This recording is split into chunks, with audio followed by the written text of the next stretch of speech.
Welcome everyone to the first and of many podcasts of the Yoke. It's the Yoke podcast. My name is Doug, and this is Brandon, and we also have Cody that's going to be part of the crew here. You'll meet him on the next episode. Today we're going to be talking about just our testimonies and how God impacted our life. That's kind of what we're basing this podcast over, is testimonies and how He has changed us from where we were to where we are now. So, Brandon, if you want to go ahead and introduce yourself, go ahead, sir, and the stage is yours, my friend. Right, all right. Well, I hope this video finds y'all well. I'll go ahead and just start off here. My name is Brandon Martin. I'm 38 years old. A little short version of my testimony here. I was born in Washington, D.C., raised in a fairly small town in Maryland, to a family with a long line of alcoholism. So, in my earlier years, my childhood, normal, like any other kid. We had go-karts, dirt bikes, played outside and, even past streetlights, when they came on. But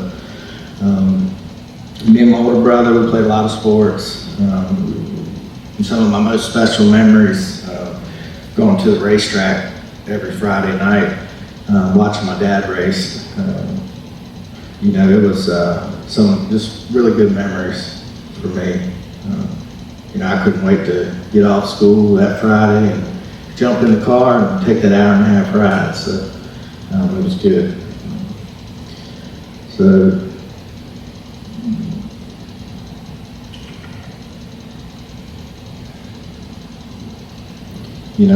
and growing up, I guess around 6, 7 years old, just noticing mom and dad, obviously in any household you can have verbal disagreements, arguments, things like that, but that's when I noticed, sometimes it started turning a little physical,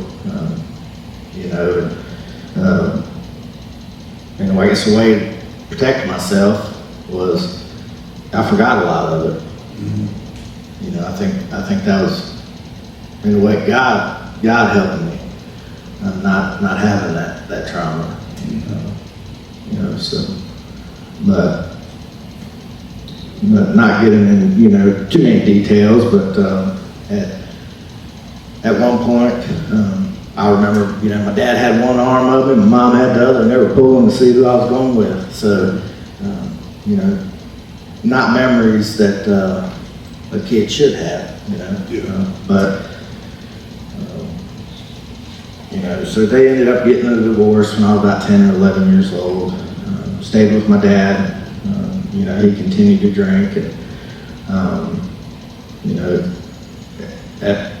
not too long after that, both of my parents decided to make that decision to turn to drugs. Both of them ended up becoming addicts. And when I was about 14 years old, I left my dad's house, ended up staying 4 or 5 different places, slept on the floor for a few years at a friend's house, and worked different jobs. When I was about 14,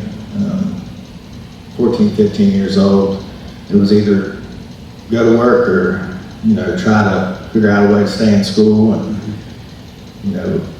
growing up, school wasn't necessarily number one on my list, so I ended up dropping out of school and going to work, and that's where the 4 or 5 different jobs come in. And, What was your first job? I was changing oil at a gas station. Okay. So then went to a tire center and started doing that, and multiple. So it's been So. And I always had a dream to work in NASCAR. Growing up in the racing family, there was a few years when I was younger, my mom raced as well, so I was getting a double dose. So, just ended up with a girlfriend of mine at the time. Ended up moving to North Carolina and stayed for about 6 to 8 months. But during that time, I met a guy. He came in. I worked at JR's outlet in Statesville. Met a guy who worked for a race team and stayed in touch with him for several years. And ended up moving back to Maryland. Continued to live in the world. And one day I talked to him. He said, if you're still interested, 2 weeks, you can come on down here and start working. So, that's what I did. Chasing that dream. So, but that only lasted the season. But after I moved down, I got an apartment by myself and with another girlfriend of the time moved down with me. And, but that didn't last too long. So I ended up moving to another apartment and getting my own place. And through my job, through a coworker, I met my wife. We ended up moving in together, and not long after that, moving in together, I remember sitting in the living room watching. It was by Bill Wise, watching 23 Minutes in Hell. After he was preaching, and I knew right then and there I didn't want nothing to do with that. No parts whatsoever. So there I asked the Lord into my heart, and I'm thankful that He was right there listening to me, waiting on me. It's just been a blessing. From everything that I've gone through in childhood, wish I would have asked Him into my heart before, but like I said, that helps mold you and make you who you are. And, but God took the cuss words right out of my mouth, put a smile on my face that day. I didn't have to try to quit cussing. It was just gone.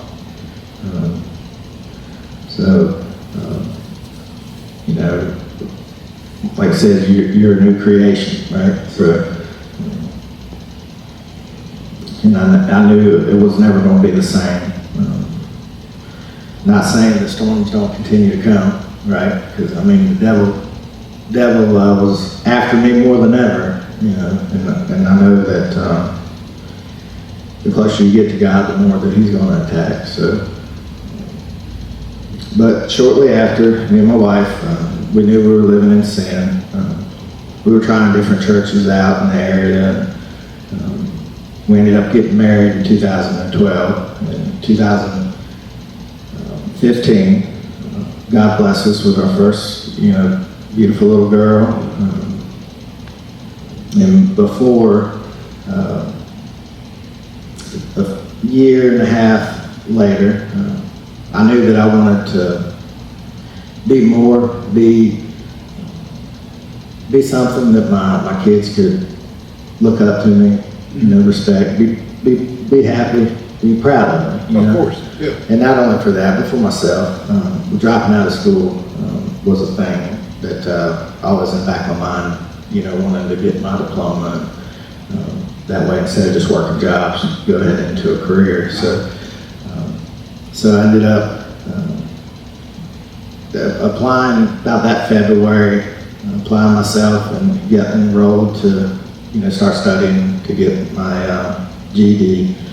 But God showed up on that. I was giving myself to that December, and not only did I get my GED, but I graduated a few college courses by that December. So when God's involved and it's in His will, He takes a lot of the issues out of it, and everything, goes smooth most of the time. Oh yeah. Just very thankful for that. And, so our second beautiful little girl was born in 2017. And she was 2 weeks old. Let's see. So when she was born, that was that was near the time when I graduated that college course, and so I mean that's where we're at now, and you know, God's just He's been so faithful. You know, back then, being Him saving me, and you know, and to where we're at now, you know, there was a little time there where, you know, you have that first, you know, initially you're saved, and you know, you're out knocking on doors and trying to spread His word, and you know, going to church, and it's you know, been wonderful, and you know, but you get a little stagnant, and that's where I've been, you know, for a little bit,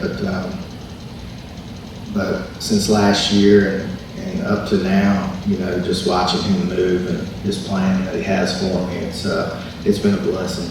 So I'm very thankful to be here, you know, diving into His Word, and you know, just takes a whole lot of stress off, and you know, the closer you get to Him, you know, so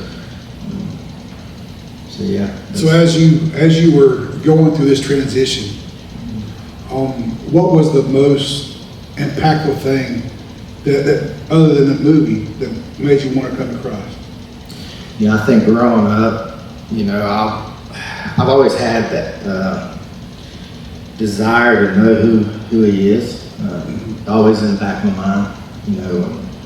And when you're growing up in this world, you know, I've gone to, you know, as a small child, going with your father, you know, to biker bars, and or having to drive him home, you know, when you're young, you have to figure out how to drive a manual, you know. Yeah. So we get them. I mean, so I think just having that desire, you know, there had to have been something more, you know. Mm-hmm. So, I'm just very, very thankful. And, you know, also I have to recognize my wife too, you know, for her being a willing vessel for Him, and planting little seeds too, and having that desire to want more. Right. So you said that you was in, your father and your mother both were in racing. Is that what you're doing now? yeah. This is my going fourth year racing. You know, just chasing them dreams, and Right. yeah. So finally, I wanted to race since show and tell, and you know, kindergarten. Mm-hmm. You know, taking driver's seat and my dad's helmet in, and telling them what I wanted to do. Oh yeah. So since this is your fourth year, you're starting. How have you been successful? And if so, how did your walk as a Christian in this rubbing is racing world that we all live in, and especially on the track, how did that impact you as a Christian? So obviously, you know,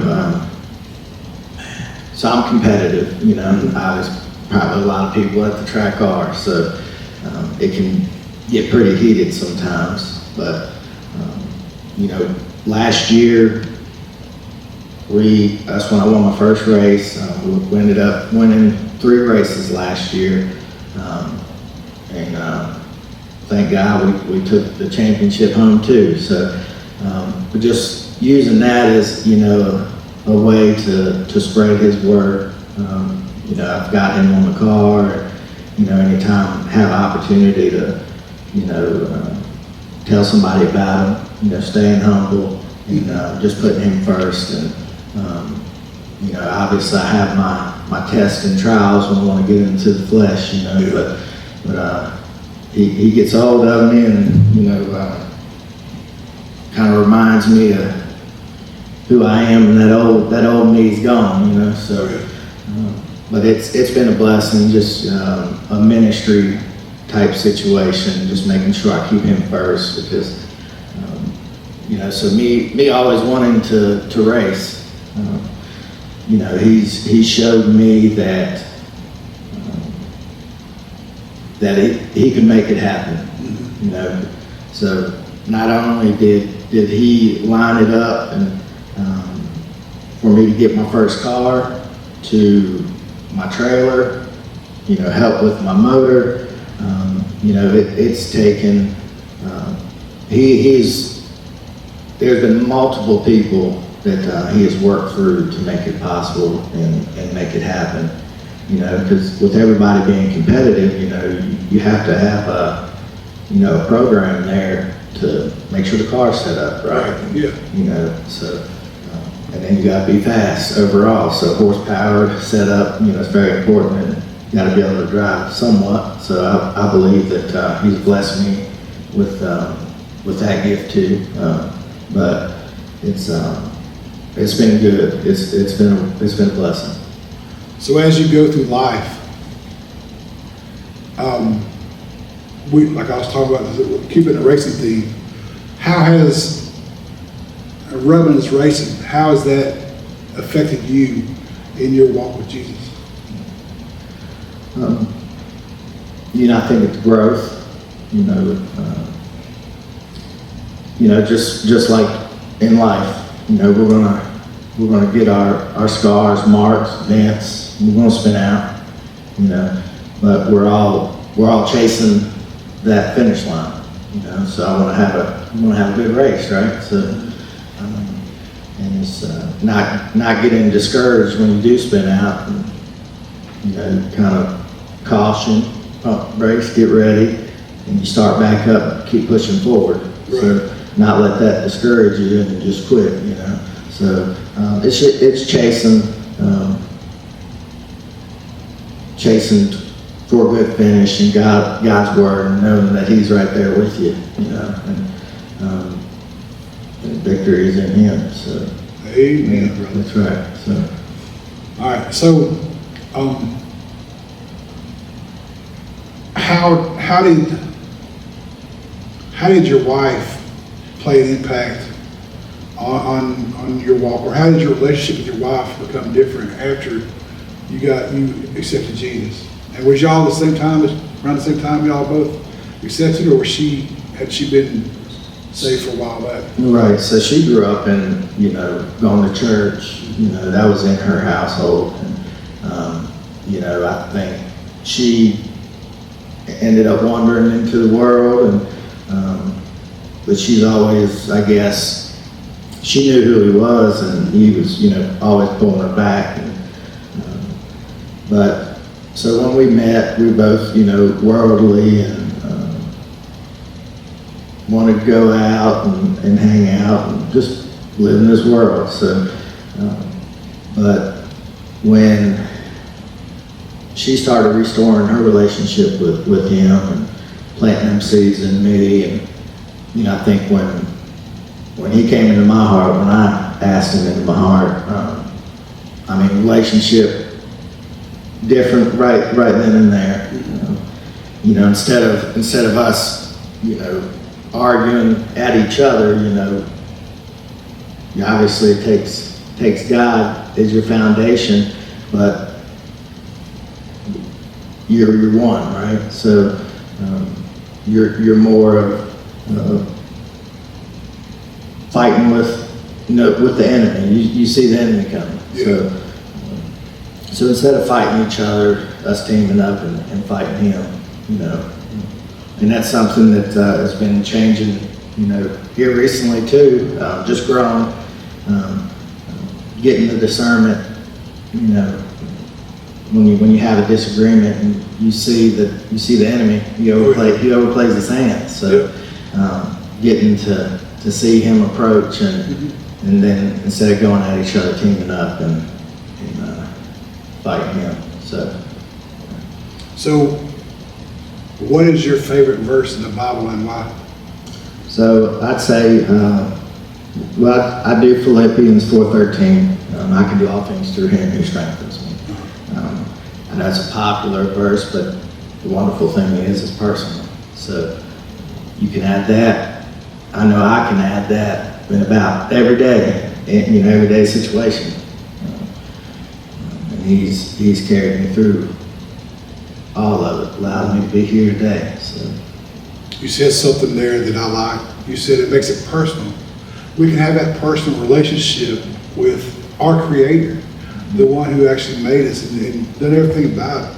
Put these gray hair in my beard, you know, and We're getting there. yeah, he's getting there. Yeah. Put that backbone in our bodies, you know, and for me, I'm grateful for that, to be able to have that personal relationship with him.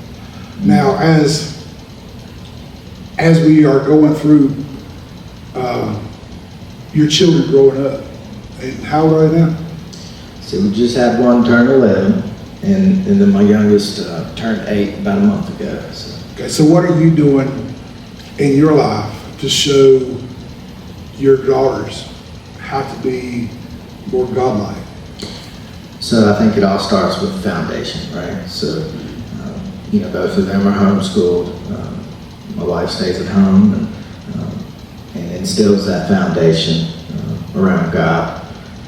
You know, we want them to have a good base, and then, you know, all your curriculums and things go from that. But we want them to have that personal relationship with God, something they can apply for a lifetime. You know, so I mean, that's reading with them, reading the Bible with them, sitting there talking to them, explaining, you know, how you can apply God in every situation, and also just watching God change their life, their way, you know. I mean, they're already having dreams about it, so what a blessing. That's pretty I mean, neat. that's like the most important thing that a parent could ask for, in my mind. I mean, that's the most important thing I could ask for, is for them to have a relationship with them. You know, I couldn't imagine having to worry, you know, if they didn't know him. Yeah. You know, so. I know I see you guys show up each Sunday that y'all are here. It's your wife is always smiling, the kids are always having a good time and smiling as well. They look up to you and they see this whenever I see it. They see a man who is going out and doing what God's called him to do, and God is working on and growing each and every day. Is there anything else that you'd like to say, bring up, or mention with just anything? Well, I'll say that I appreciate you saying that. You know, they are siblings. I can't say that they don't disagree or argue. You know, but they know when they come to God's house that they know what they're here for, and you know, I'm just thankful they have their own personal relationship with Him. So, but we're just like anybody else. You know, we need our daily bread, and it's a walk daily. So, Amen. staying in the spiritual and trying to not be in the flesh. And so it's a daily battle. But very blessed, very blessed. Good deal. All right, guys. That's going to do it for us. If you need any prayer requests or anything like that, if you need anything for prayers, you can go to His Yoke Ministries on Facebook, and someone will be there ready to accept you, to pray for you, or you're on Facebook, His Yoke Ministries. Send us a message there. I'm usually the one doing the evening prayer. We have a guy in the morning, and someone else also does the daily devotions. But guys, this podcast is brought to you by His Yoke Ministries, and we've called it the Yoke, so we can put, or you can see how we have put our burdens upon Christ and what He's brought us through and how He's done that for us. Brandon, thank you for what you've done and what you're doing. We appreciate you being here and part of the team, brother. Yeah, very blessed to be here, and look forward to speaking with them more, and you know, continue this journey. It's a blessing. Looking forward to it. All right, guys. Hey, stay tuned for the next episode. We'll have Cody on here, and he'll be giving his testimony. So I'm excited for that. You guys be ready, and We'll see you on the next episode. See ya. Love y'all.